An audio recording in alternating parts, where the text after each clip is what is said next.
semuanya, Assalamualaikum warahmatullahi wabarakatuh. Waalaikumsalam warahmatullahi wabarakatuh. Selamat siang semuanya. Di sini saya akan mempresentasikan sebuah berita dari Detik Finance dengan judul ada pajak fasilitas kantor yang kena sia-sia gaji berkurang. Jadi berita ini diupload oleh Detik Finance pada hari Kamis 6 Juli 2023. Berita ini menjelaskan bahwa pajak atas natural resmi berlaku 1 Juli 2023. Pekerja yang menerima barang atau penikmatan dari kantor yang telah ditetapkan bisa menyebabkan penghasilan gaji bersih. Hal ini karena pajak penghasilan atau PPh yang dipotong akan meningkat. Selain itu, Direktur Peraturan Perpajakan Bapak S. Yoga mengatakan natura yang dikenakan pajak memiliki batasan sesuai kepantasan. Jadi nanti pemotongan ini hanya karyawan yang levelnya atas saja.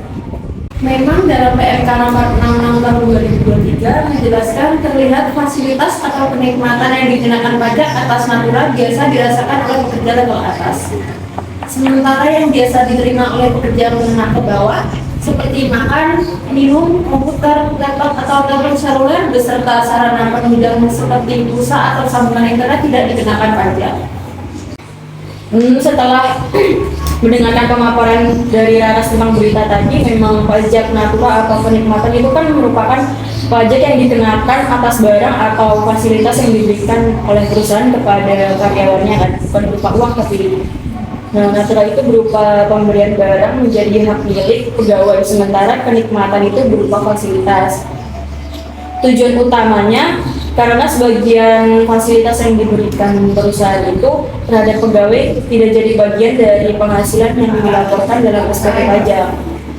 Misalnya, pegawai A dan B itu sama-sama bergaji 10 juta per bulan, namun si A dapat fasilitas kayak voucher makan, mobil dinas, voucher travel, tapi yang B itu tidak mendapatkannya.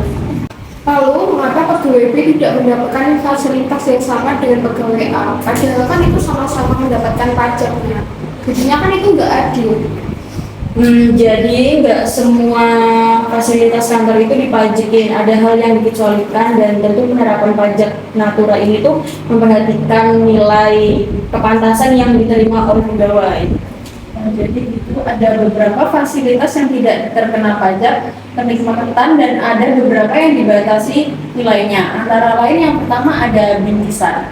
Jadi bingkisan yang diterima pekerja selain dalam rangka hari raya keagamaan itu yang bernilai lebih dari 3 juta per tahun itu dikenakan pajak. Yang kedua ada fasilitas olahraga. Jadi jenis semua olahraga itu jika bernilai lebih dari 1,5 juta per tahun dalam setiap pegawai itu juga dikenakan pajak. Yang ketiga fasilitas dari kantor yang kena pajak yaitu tempat tinggal. Jadi itu nanti pemanfaatnya dipegang oleh perorangan. Itu nilainya lebih dari 2 juta untuk tiap pegawai dalam jangka waktu 1 bulan. Yang keempat ada fasilitas kendaraan dari pemberi pekerjaan untuk pegawai yang memiliki rata-rata penghasilan bruto dalam 12 bulan terakhir sampai dengan 100 juta tiap bulan dari pemberi pekerja. Yang kelima itu ada kupon makanan atau minuman. Itu disediakan oleh pemberi kerja juga, bisa menjadi objek pajak lain bernilai lebih dari 2 juta untuk setiap pegawai dalam jangka waktu 1 bulan. Selain itu ada fasilitas lain yang tidak terkena pajak atau yang dibatasi. Yang pertama ada peralatan yang berupa laptop, HP, pulsa internet. Yang kedua ada fasilitas pelayanan kesehatan dan pengobatan. Ada fasilitas keamanan dan keselamatan termasuk seragam dan jenis lainnya. Kemudian ada fasilitas pegawai dan keluarga yang bekerja di daerah tertentu atau terpencil. Yang terakhir ada fasilitas ibadah dan juga iuran dana pensiun. Lalu yang nggak kena pajak natura dan kenikmatan ini apa saja? mengacu pada PMK nomor 66 tahun 2023 menyatakan bahwa mobil dinas dapat dikecualikan atas pajak natura jika penerimanya bukan pemilik saham dan penghasilan perusahaan yang di bawah 100 juta per bulan. Oh begitu. Ya.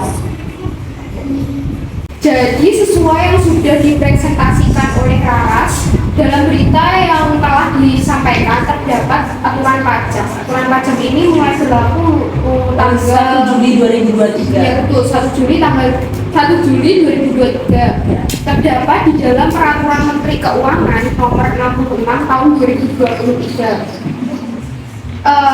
Ini mengatur mengenai ketentuan tentang perlakuan pajak penghasilan atas penggantian atau imbalan sehubungan dengan pekerjaan atau jasa dalam bentuk natura atau kenikmatan. Biaya penggantian atau imbalan yang diberikan dalam bentuk natura atau kenikmatan ini berkenaan dengan pekerjaan atau jasa yang dapat dikurangkan dari penghasilan bruto.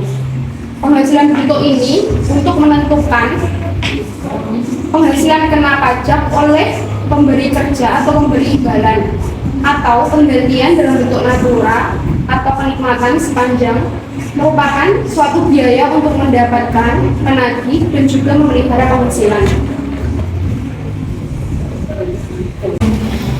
Ya, jadi kesimpulan semua ini tuh nggak semua fasilitas perusahaan terkena pajak natura atau kenikmatan, karena juga ada beberapa yang dibatasin yang sesuai dengan PMK Peraturan Menteri Keuangan Nomor 66 Tahun 2023 itu.